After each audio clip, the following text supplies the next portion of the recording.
I struggled with financial discipline for years. I'd make a budget with so much confidence, and by day 3, it was finished. Payday hits, debit orders pulled. I buy a few small things and I open my bank app and how did the money all finish whilst the month is still alive? Then I hit a turning point. Financial discipline isn't something you are born with. You build it with systems so you can build your investment or your property pots. So in this video, I want to share 6 practical ways you can become financially disciplined, especially if you can stick to a budget. Alright, number 1, implementation intention. This is huge and it's the one that completely changed my follow-through rates. Implementation intention is simply deciding in advance exactly where and when you take a specific action. Most budgets fail because people plan what they will do, but they don't plan when they will do it. So when the time comes to save or do the right thing, your brain starts negotiating. Let me just buy this quickly. I'll save next week. I'll fix it month end. And negotiation is where discipline dies. So we remove negotiation completely, like a business. The formula is simple. I will behave at time, in or at location. So instead of saying I will save more, you say I will transfer 200 Rand to savings at 7:05 on payday in my banking app. And here is the key that most people miss.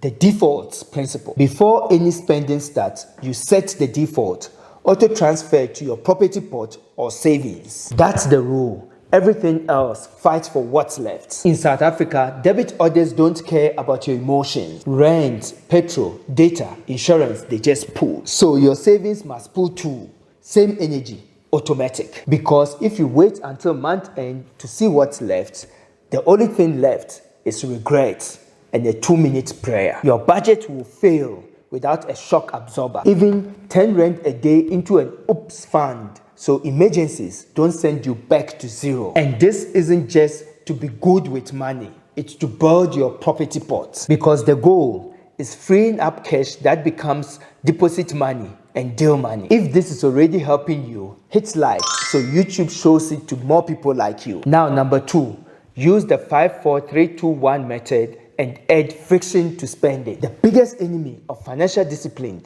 is the gap between I should and I did. You know you should stick to your groceries. You know you should stop random takeaway. But your hand still taps buy now like it's possessed. So we need a pattern interrupt that beats your feelings. That's where the 5-4-3-2-1 method comes in. It's stupid simple. When you feel resistance, count down from 5 to 1. And the moment you hit 1, you take physical action. When you want to impulse buy, 5, 4, 3, 2, 1. Close the app. Walk away. Add it to a 24-hour list. It works because it interrupts the emotional part of your brain that's trying to justify the purchase. You are not trying to win with logic. You are winning with motion. Now here's the upgrade.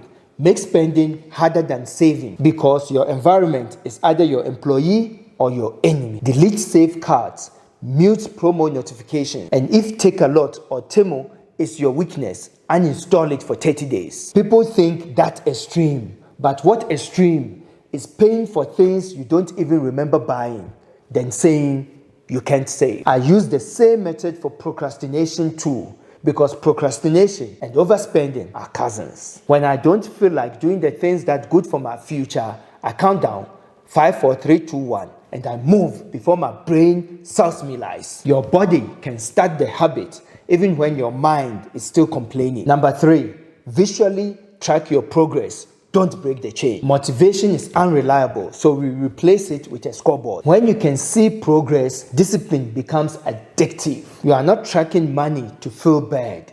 You are tracking actions to feel in control. What you want to track is behavior. That's faster feedback. Get a cheap calendar, a note app, or a small whiteboard, something you will see every day. Then track one thing. No takeout days, saving streak, or debt payment streak. Just pick one because people track 10 things and quit. Winners track one thing and win. Every streak you build, something changes in your mind. And then discipline becomes less about motivation and more about identity. This is who I am now. And here is the thing. Capital becomes an emergency fund, then an investing fund, then a property deposit. Your future property deal doesn't start at the bank. It starts with a small X on your wall. Number 4, succeed in silence. This is the one people mess up. This one feels contradictory, but it's real. A lot of people announce their goals like it's progress. I'm saving 10K. I'm becoming debt-free. I'm starting investing. And everyone claps and they feel good, and then nothing happens. When you announce your goals loudly, your brain can reward you early. That dopamine hits like you already did the work and your effort drops. You don't need an audience, you need a system. So instead of telling everyone, keep your cards close to your chest. Share your goals with 1 or 2 people who actually check you, not clap for you. Don't announce, I'm debt-free by June. Show the paid-off statement. Quiet work makes loud results. If you want the full system, how to allocate the money you already have, grab my free Money Master PDF. It's not a stop buying coffee lecture. It's how to design your life and build a property pot on purpose. Earning more helps, but keeping more is what funds your first deal. Number 5, start ridiculously small. One of my biggest mistakes was trying to make massive changes overnight. I'd go from I don't budget to I'm tracking every cent. I'd go from I don't save to I'm saving big money this month. And then life happens, stress hits, and I binge spend. Financial discipline is not burdened through dramatic overhauls. It is burdened through tiny actions that are so small that there is almost zero resistance. Start with 10 rand per day, 1 debit order, 1 expense cut, just 1. Because showing up consistently builds an identity. I will follow through, and that identity is what creates lasting discipline. The goal isn't 10 rand. The goal is the habits that make 10 rand become 100 rand, then 1,000 rand. If data is killing you, don't promise I will stop buying data. Promise one move. I buy data only on one day, on one deal. If petrol is killing you, don't promise I'll drive less. Promise one move. I combine trips twice a week. Discipline isn't one giant decision.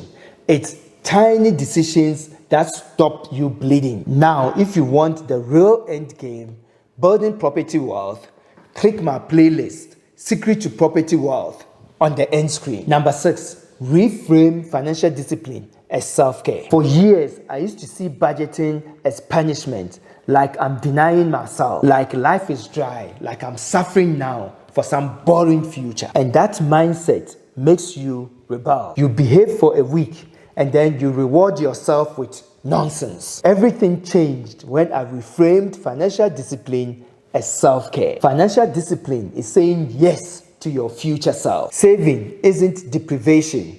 It's buying future peace and options. Paying debt isn't suffering. It's removing a chain. Building a property pot isn't extra work.